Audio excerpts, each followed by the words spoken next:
Hello peoples, welcome back to another episode of World of Warcraft Dungeon Progression Challenge. Today's episode 29, I think. Yes, it is. Today we're going to try to complete as much of the rest of Karazhan as possible. Because, as I said before, this place is huge. Now, I started off at this little doorway. That's where Maiden of Virtue is found. Right where we left off last time. Then you'll come to the... what's this place called? Opera Hall. Now, when this place was actually ran at level, I'm not sure if... well, you could go either two ways from here. Straight on and fall down the little hole in front of the stage, or take a right here and just take the ramp down that way to avoid all the mobs in the center. It all leads to the same place anyways. Down this ramp over here, and you'll see I am below the stage. There's the organ. So you'll make your way up behind the stage, where you will find the spectral ghostly actors and actresses. I think some of them explode upon death or something. I think this one dressed like a priest puts out a spotlight, and where you stand in it, then bad things happen. Oh yeah, there, one of them exploded. Perhaps special effects generated for the audience. Ooh, ah. And then you'll speak to Barnes back here, where he will ask you to take part in a play of someone's choosing. I don't think there's a way to choose whichever one you can get. It's either Romeo and Juliet, Little Red Riding Hood, or the Big Bad Wolf. No, wait, and the Wizard of Oz. Welcome, ladies and gentlemen, to this evening's presentation. Tonight, we plumb the depths of the human soul as we join a lost, lonely girl, trying desperately, with the help of her loyal companions, to find her way home. But she is pursued by a wicked, malevolent crow. Will she survive? Will she prevail? Only time will tell. And now, on with the show!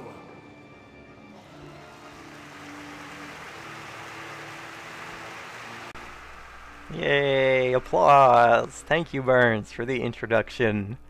Well, in case you haven't figured it out, we are going to do Wizard of Oz. Ta-da!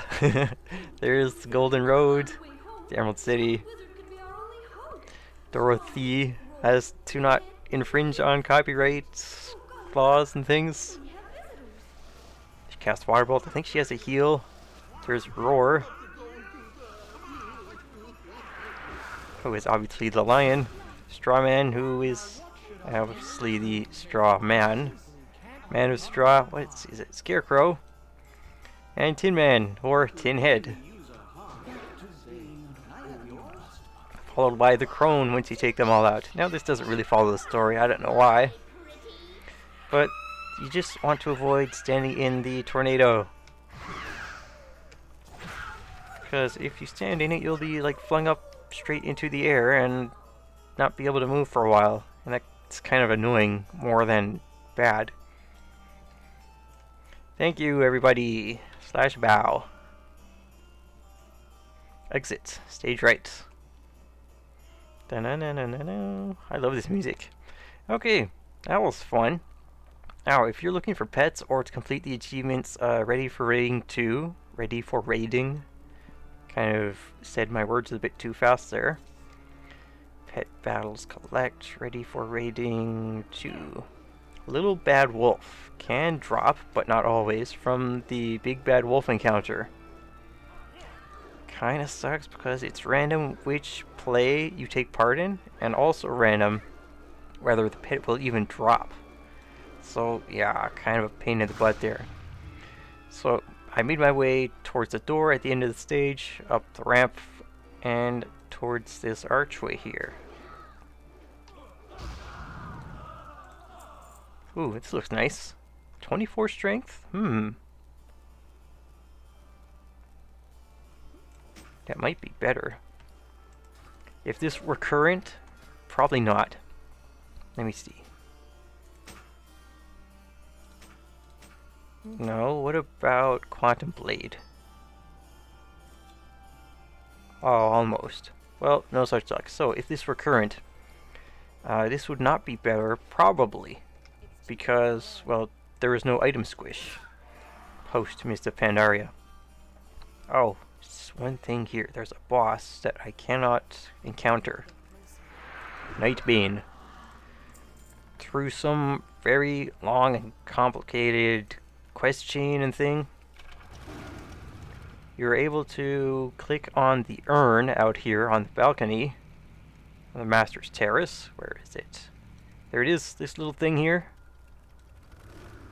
I can't click on it because I haven't completed the quest, and once you do, you'll summon Nightbane and be able to kill him for fat loot. He's also got some pretty cool transmog stuff that drops. So I can't do much there. This is where I went out into the balcony, so I skipped that, and next place you go is up this ramp. Yeah, looking at the time, probably won't be able to finish most of Karazhan this video. Maybe next one for sure, if I pick up the pace. And basically, this next part is a really long climb up the ruined parts of the instance. I see something over there. Something red. I can't really tell what it is. It's not often you get to look at scenery.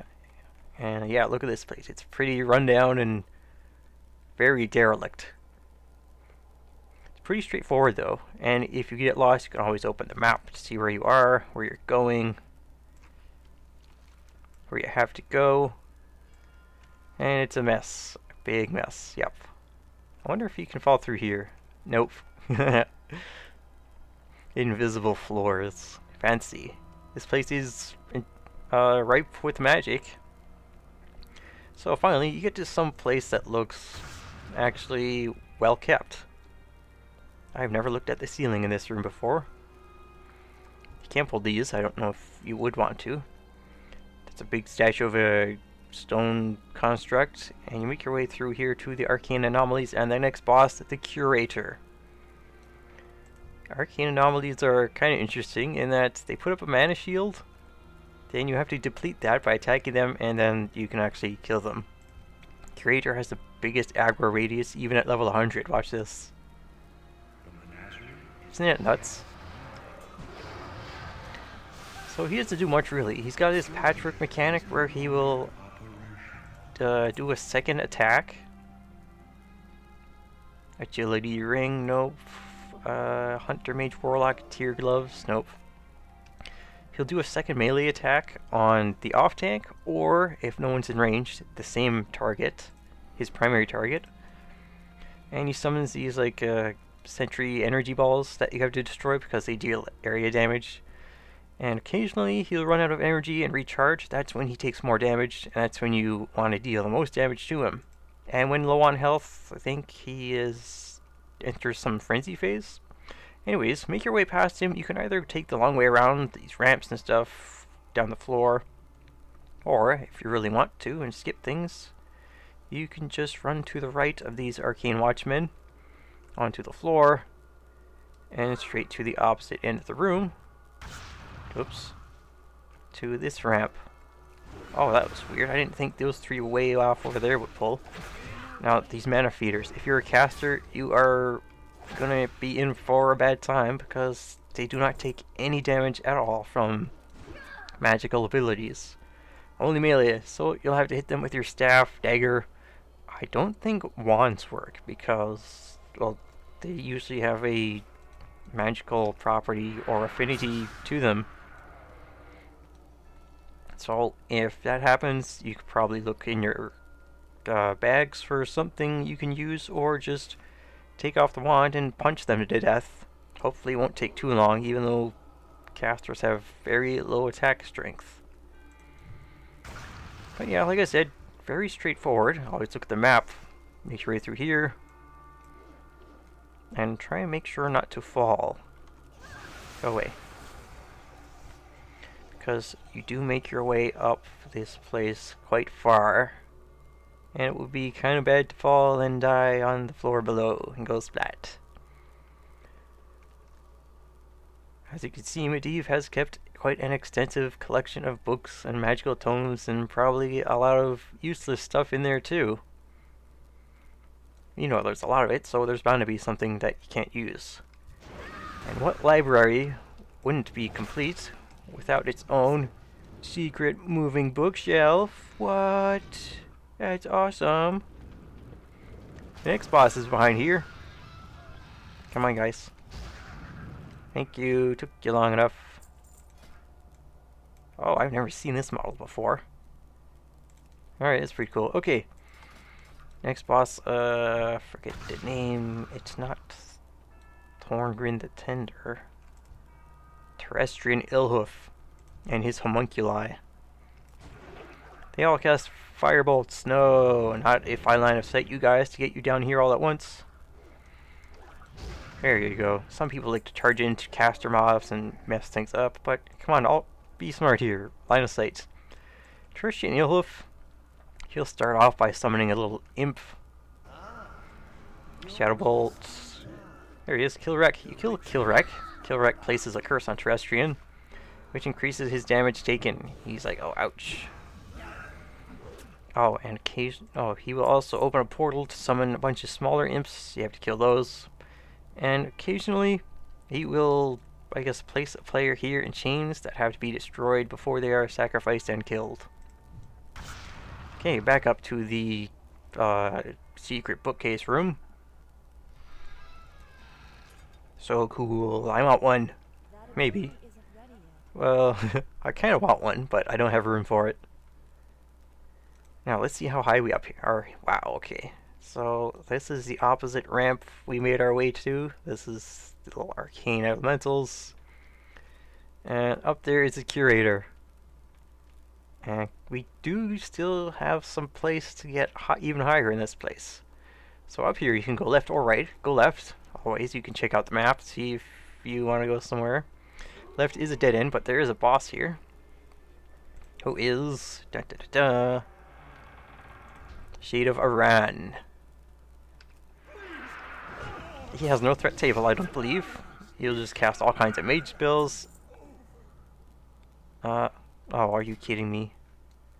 Oh, are you kidding me? I've been wanting this on my warlock forever. I ran this place over 10 times already, and this has never dropped from my warlock. Aran, I hate you.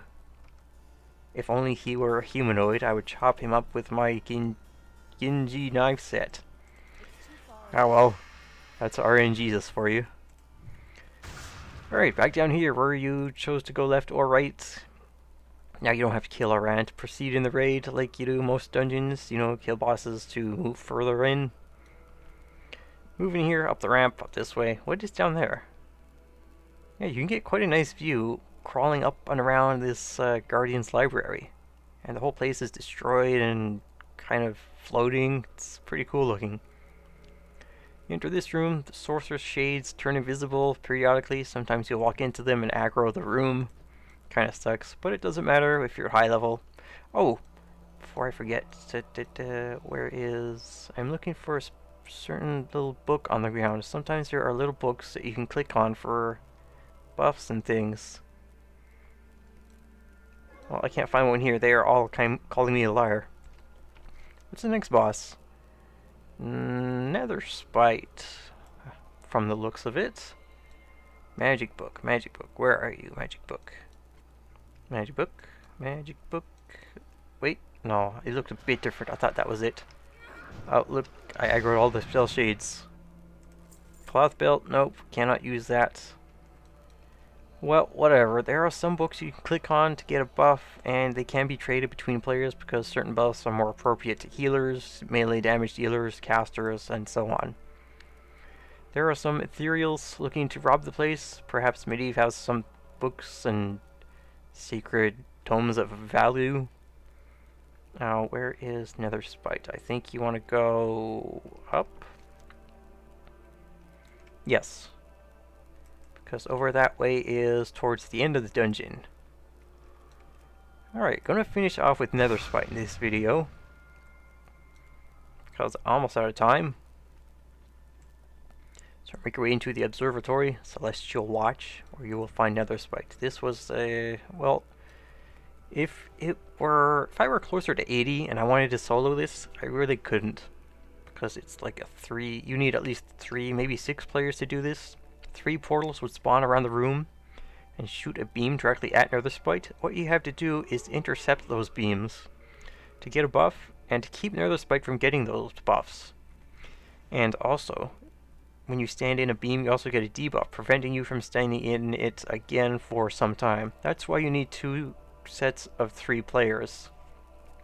Anyways, that's how it was done. And basically keep him from getting the buffs and getting specific players to get the buffs themselves, like increased threat, damage done, healing, things like that. Actually, I wonder if I could stand him at the back of the room and get all the buffs myself. Come on, there's the portals. There you go. They're all pointing and hitting him. What if I stand here?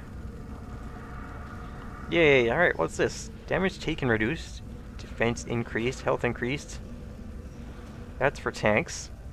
Damage dealt increased. Healing received increased. Damage taken by spells. So this will probably be for damage, but not for tanks, because you tanks don't want to take spell damage. Healing done increased. Spell cost reduced. That's definitely for healer. Max mana reduced. Oh, there you go. Don't stand in too long or you'll have a 0 mana pool. So also he's got this little shadow thing on the ground that you don't want to stand in. He also drops Netherwing Egg for those of you who are trying to farm Netherwing rep. What do we got? Spite Blade. Okay, zoom out for a second. Very cool transmog.